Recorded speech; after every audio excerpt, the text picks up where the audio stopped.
এটা আমাদের 10টা অঙ্গীকার দেয়া আছে, কিন্তু যে ইস্তাহার, সেই ইস্তাহারও আমরা আজকে আপনাদের সম্মুখে। নমস্কার বন্ধুরা, বিধানসভা নির্বাচনের আগে আজকে আবার মাননীয় মুখ্যমন্ত্রী বাংলার বাড়ি, বার্ধক্য ভাতা, বিধবা ভাতা, প্রতিবন্ধী ভাতা, লক্ষ্মীর ভান্ডার, যুবসাথী প্রভৃতি প্রকল্প নিয়ে 10টি প্রতিশ্রুতি দিলেন।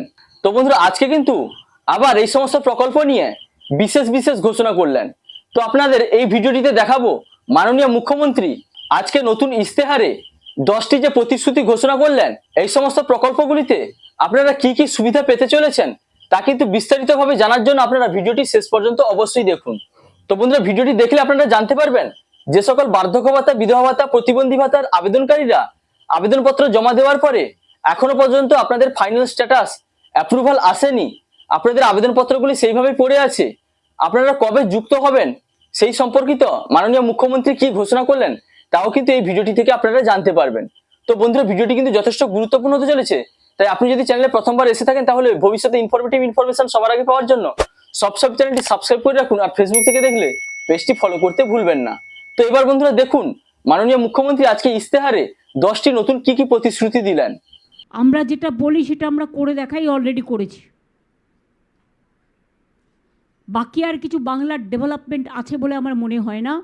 হ্যাঁ, এটা আমরা বলছি, আগামী দিন আমরা অলরেডি 1,20,00,000 মতো বাড়ি দিয়েছি, কাঁচা বাড়ি। টাকা বন্ধ করে দেওয়া সত্ত্বেও এই 2 মাসেও 50 লক্ষ বাড়ির টাকা, 30 লক্ষ বাড়ির টাকা দেওয়া হয়েছে। 20 + 12 32 প্লাস মাইনরিটি ডিপার্টমেন্ট আছে, আরবান আছে, সব যদি নেন 50 দেওয়া হয়েছে। 1,20,30,00,000 বাড়ি আমরা করে দিয়েছি। আমরা যখন ক্ষমতায় আসি পানীয় জল বাড়িতে বাড়িতে পৌঁছাতো, তার সংখ্যা ছিল 2 লাখ, এখন সেটা 1 কোটিতে গিয়ে পৌঁছেছে। আগামী 2-1 বছরের মধ্যে আমরা চাইব সবার বাড়িতে পানীয় জলের কানেকশান পৌঁছে যাক।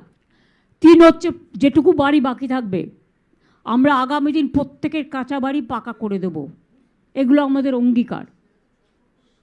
বিধবা ভাতা এবং বয়স্ক ভাতা কিছু বাকি আছে, আমাদের একটা সার্ভে চলছে, কারণ আপনারা জানেন যে অনেকে মারা যায়, কাজেই সেটা দেখতে হবে।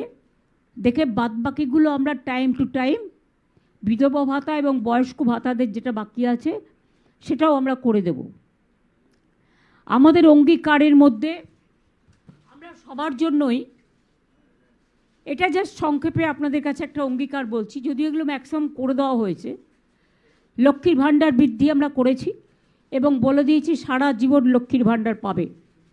যদি কেউ বলে আমরা করব, তারা ভোটের সময় বলবে কিন্তু পরে করবে না, কিন্তু আমরা করে দেখিয়েছি এবং 1 মাস আগেই করিয়ে দিয়েছি। এখন সাধারণ মহিলারা পাচ্ছেন 1,500, মানে বছরে 18,000, আর তপশিলি জাতি এবং আদিবাসীদের জন্য 1,700, অর্থাৎ বার্ষিক 20,400। 1,500 করে আমরা, যেটা প্রায় 1 কোটি যুবকদের যাদের বয়স 21 থেকে 40 বছরের মধ্যে, যারা স্কলারশিপ পায়, পাক, কোনো অসুবিধে নেই। স্কলারশিপের টাকার সাথে এর কোনো সম্পর্ক নেই, কারণ আমাদের অনেক স্কলারশিপ আছে, কন্যাশ্রী, শিক্ষাশ্রী, যুবশ্রী, মেধাশ্রী, স্মার্ট কার্ড, সবুজের স্বপ্ন, তরুণের স্বপ্ন, রূপশ্রী, আমাদের 100টার ওপর স্কিম আছে, সামাজিক স্কিম, সেটা তো পাবেই।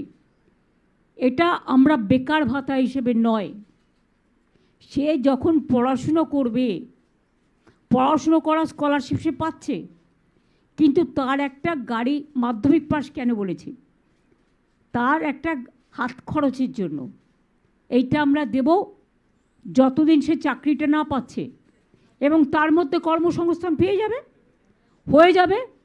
অলরেডি আমরা 2 কোটি ছেলে মেয়েদের চাকরি দিয়েছি। বাংলায় মনে রাখবেন, দেশের দারিদ্র সীমার ওপরে সংখ্যা বেড়েছে, আর বাংলায় দারিদ্র সীমার নিচে যারা ছিল তাদের প্রায় 1,75,00,000 মানুষকে আমরা দারিদ্র সীমার ওপরে নিয়ে এসেছি। মানুষের যে কোনো সোশ্যাল, ইকোনমি সব কিছু ডিপেন্ড করে গরিব মানুষ, যারা চাষি, ক্ষেত মজদুর, অর্গানাইজড ওয়ার্কার, আনঅর্গানাইজড ওয়ার্কার, ঘরের মহিলা, সেলফ হেল্প গ্রুপ থেকে শুরু করে এই সব যারা সত্যি অবহেলিত ছিল, আজকে তারা সম্মানের সাথে কাজ করছেন, এটা খুব বড় ব্যাপার। এবং Bengal is the destination for industry. মনে রাখবেন, আমরা পরিষ্কার বলছি, বাণিজ্যের কাণ্ডারি বাংলায় দিশারি। এখানে ইতিমধ্যেই কয়েক লাখ কোটি টাকার প্রজেক্ট এসছে। দেউচা পাঁচমি থেকে সিমেন্টের হাব হয়ে গেছে, লেদার হাব হয়ে গেছে। এগুলো ন্যাশনালি উই আর নাম্বার 1। এখানে পাওয়ার হাব হয়ে গেছে, 24x7 পাওয়ার মানুষ পায়। আগে সবাই বলতো লোডশেডিংয়ের সরকার আর নেই দরকার, আরও অনেক পাওয়ার প্ল্যান্ট হচ্ছে। আর দেউচা পাঁচমি হয়ে গেলে আগামী 100 বছর পাওয়ারের কোনো ক্রাইসিস হবে না। আগামী 100 বছরের জন্য আমরা ছাত্র যৌবনকে, নতুন প্রজন্মকে এই উপহারটা দিয়ে দেব। কৃষি আপনারা জানেন, আমরা আলুরও ইন্স্যুরেন্স করে দিয়েছি। আলু নষ্ট হলে আমরা চাল সবটাই প্রকিউরমেন্ট করে নিই। আগের বারেও 54 লক্ষ মেট্রিক টন প্রকিউরমেন্ট হয়েছে, এবারেও হচ্ছে, হবে, কারণ টাইম লাগে, যখন যেভাবে পায়। আলুও প্রকিউরমেন্ট করতে শুরু করেছে, এবং প্রকিউরমেন্ট করেও যেটুকু বাকি থাকবে, যদি কেউ বাইরে বিক্রি করতে চায় আমাদের কোনো আপত্তি নেই, আমরা বলেই দিয়েছি। আমার রাজ্যে সংগ্রহটা রাখলেই হয়ে যাবে। আগে তো ডিম টোটালটাই আসতো বাইরে থেকে, এখন তো 90% আমরা উৎপাদন করি। পেঁয়াজ তো কোনোদিন বাংলায় উৎপাদনই হয়নি, এখন তো আমরা ভোটের আগে, ও কাজ তো হবেই। দুয়ারে প্রতি বছর, প্রতি ব্লকে, প্রতি টাউনে দুয়ারে ক্যাম্প হবে। দুয়ারে স্বাস্থ্য, আমাদের স্বাস্থ্যসাথী আছে, অনেক মেডিকেল কলেজ আছে, মাল্টি সুপার হসপিটাল আছে, প্রায় কয়েক হাজার সুস্বাস্থ্য কেন্দ্র তৈরি হয়েছে, এগুলো সব আছে। মাদার অ্যান্ড চাইল্ড হাব থেকে শুরু করে এমনকি ওয়েটিং হার্ট, যার জন্য ইনস্টিটিউশন ডেলিভারি এখন 99.5 হয়েছে। আগে এটা 58 থেকে 60 ছিল, আমাদের সময় এটা হয়েছে। এছাড়াও আমরা মনে করি, আমি প্রায় এমপি ল্যাড থেকে, রাজ্যসভার থেকেই প্রায় আইসিসিউ টাইপে প্রায় 250-300 গাড়ি করে দিয়েছি। এবং এছাড়াও আগে আমি স্বাস্থ্য দপ্তরকে, আমাদের রাজ্যসভার 60 কোটি টাকা করে ওরা পায় বছরে, সেই টাকা থেকে আমরা আরও 300-400 অ্যাম্বুলেন্স করে দিয়েছি। সুস্বাস্থ্যের অধিকার বাংলার সবার।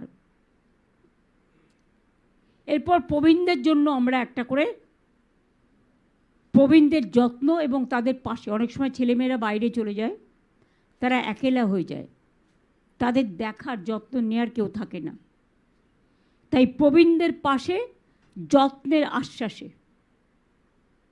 এটাও আমাদের অঙ্গীকার। আর প্রশাসনিক সুবিধার জন্য আমরা যদিও অনেকগুলো নতুন জেলা করেছি, প্রায় 7টা, আগামী দিনও আমরা 7 থেকে 10টা নতুন জেলা করব। অনেক ব্লক সাব ডিভিশন নতুন করে তৈরি হবে। সামগ্রিক ভৌগোলিক পরিস্থিতি বিচার করে পুনর্গঠনের মাধ্যমে আরও অনেকগুলো পৌরসভাও তৈরি হবে, যাতে মানুষ ঘরের সামনে তার পরিষেবাটা পেতে পারে। এটা আমাদের 10টা অঙ্গীকার দেয়া আছে। তো বন্ধুরা, আপনারা শুনলেন মাননীয় মুখ্যমন্ত্রী কিন্তু বাংলার বাড়ি, বার্ধক্য ভাতা, লক্ষ্মীর ভান্ডার প্রভৃতি প্রকল্প নিয়ে কিন্তু বিশেষ ঘোষণা করলেন। তিনি জানালেন, এখনো যে সমস্ত কাঁচা বাড়ি রয়েছে, ভবিষ্যতে কিন্তু বাংলার বাড়ির প্রকল্পের মাধ্যমে তিনি পাকা বাড়ি করে দিবেন। এবং সেই সঙ্গে তিনি আরো জানালেন, বয়স্ক ভাতা বা বার্ধক্য ভাতায় যিনারা আবেদন করেছেন অথচ আপনারা টাকা পাচ্ছেন না, নতুনভাবে কিন্তু বার্ধক্য ভাতায় আপনাদের যুক্ত করা হবে। এর জন্য সার্ভে চলছে, সার্ভে কমপ্লিট হওয়ার পরেই কিন্তু আপনাদের বার্ধক্য ভাতা স্কিমে অন্তর্ভুক্ত করে টাকা দেওয়ার ব্যবস্থা করা হবে। তো বন্ধুরা, এই ছিল আজকের ইস্তেহারে মাননীয় মুখ্যমন্ত্রীর ঘোষণা করা বিশেষ 10টি প্রতিশ্রুতি। যদি ভিডিওটি ভালো লাগে তাহলে লাইক, কমেন্ট, শেয়ার এবং সাবস্ক্রাইব করতে ভুলবেন না। দেখা হচ্ছে পরবর্তী কোনো ইনফরমেটিভ ভিডিওর সঙ্গে। আপনারা ভালো থাকবেন, সুস্থ থাকবেন। Thank you.